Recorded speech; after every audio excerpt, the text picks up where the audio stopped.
What's up, sis?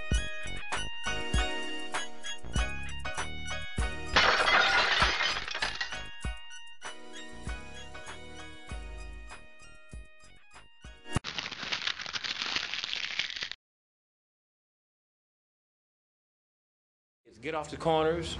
Don't be selling dope out here. This is my area. You take that somewhere else. So, you know, if you're claiming ownership, that's going to make you proud. Yeah, but that's kind of hard because, I mean, we live in a new community and my neighbors are being approached now, just chasing their dogs that got out the fence, and guns are being drawn on them. Well, and by them trying to take it for their hood. And, you know, that's easier said than done.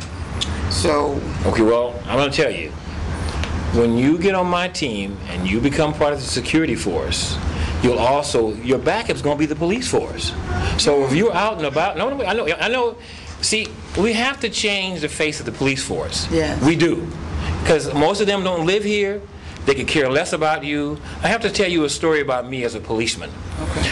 I was driving down the roadway and I was pulling this guy over for speeding, and during the conversation, he comes back with warrants. Well, I'm looking to my left, I see another police car pulling somebody else over. Happens to be a woman with 5 kids in the car. He runs her for warrants. Mm-hmm. So she gets arrested. I arrest my guy. I'm in there booking the guy that I have for the warrants. She walks by me and sees my name tag. She said, "You Sir Isaac, aren't you? You live here, don't you?" I said, "Yes, I do." And she said, "And you help people." I said, "Yeah, I have helped people. What do you need?" She said, "You hear all those screaming kids in the lobby? There's 5 of them. They all belong to me. I'm a single mom. I am going to be booked in on a Friday and not get out of jail till Monday, maybe, and they're going to put all 5 of my kids in the hall." She said, "Can you help me?" And I said, "Sure." I said, "What can I do?" She said, "Bail me out." Now, I don't know this lady from a can of paint. Okay. And she's asked me to give her $550 to get her out of jail. And in the 80s, $550 was a lot of money. Okay. But I was a hard-working brother. I hustled. I was like, okay, I'm working overtime. I pulled out the money in my pocket, and I bailed her out. And she gave me the pink slip to that car that she was in, which was really a nice car given to her by her father. Okay. Okay. Well, now the policemen are watching this. So they go tell this racist watch commander, and I'm being honest when I say that. He calls me in the office, and he says, "Oh, so I see you bailing out one of your whores." And I quote. Wow. I said, "Whoa, whoa, whoa." I said, "You don't know this lady, a mother of 5 kids, and you calling her a whore. I don't know her, but she knew me, and she knew my works." Okay. And I felt that through the good Lord's will that I was obligated to help her. And not just for her, for them babies. Because those babies were about to go who knows where for the weekend. Okay. And so she convinced me, and I bailed her out. Well, the department said, "Well, we're going to fire you for that if we can." And I said, "You go right ahead if you can."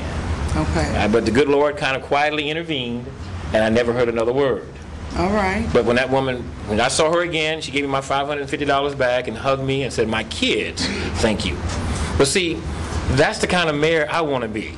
Yeah, but that's not really, the question is, how are you going to get the, not even the community that do not trust the police because the police is not on, how are you going to remend that relationship before they can partner up? I mean, there's a big, you got to back it all the way up. Absolutely. You know, I mean, totally that's a good, that's a good, dream, you're right, absolutely. The ending, yes. But where's the beginning? Right.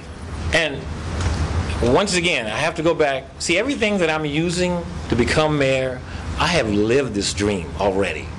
I've got to go back to my age of 16 years old, who were under a chief of Los Angeles who was a racist. If you were a light-skinned black police officer, you worked day shift. If you were a dark-skinned black police officer, you worked graveyard. Okay? This guy was truly a racist. It's called Parker Center. And right now, there is a debate about, because they're going to move that LAPD station, and are they going to take his name with it because of his racist comments and his racist conducts. Well, I'm going to tell you about that racist white man. I'm going to tell you that he stepped up with a program called the LAPD Explorer program. I was the first of 100 kids in that group. And what he did, he gathered all his policemen up and said, "Now look it, I know you from Alabama, you from Arkansas, and you don't care for minorities, and I don't care for them.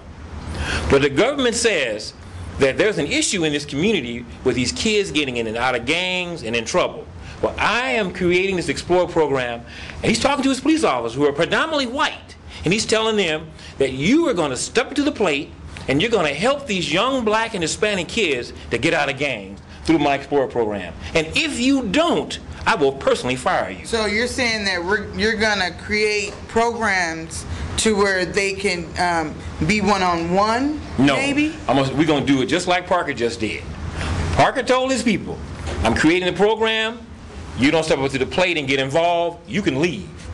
Now, same thing. I'm going to take the chief that's there, said, now this is what I'm trying to do. I need to mend this fence between the police and the community.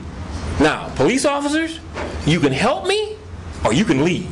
Okay. Straight up. If you don't like this town, you don't like dealing with minorities, you don't like dealing with people in the community, then you can leave.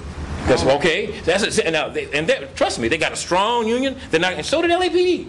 Okay. But this man was so powerful when he spoke that LAPD, these officers, and I saw it firsthand, how they treated me as a black kid in the ghetto.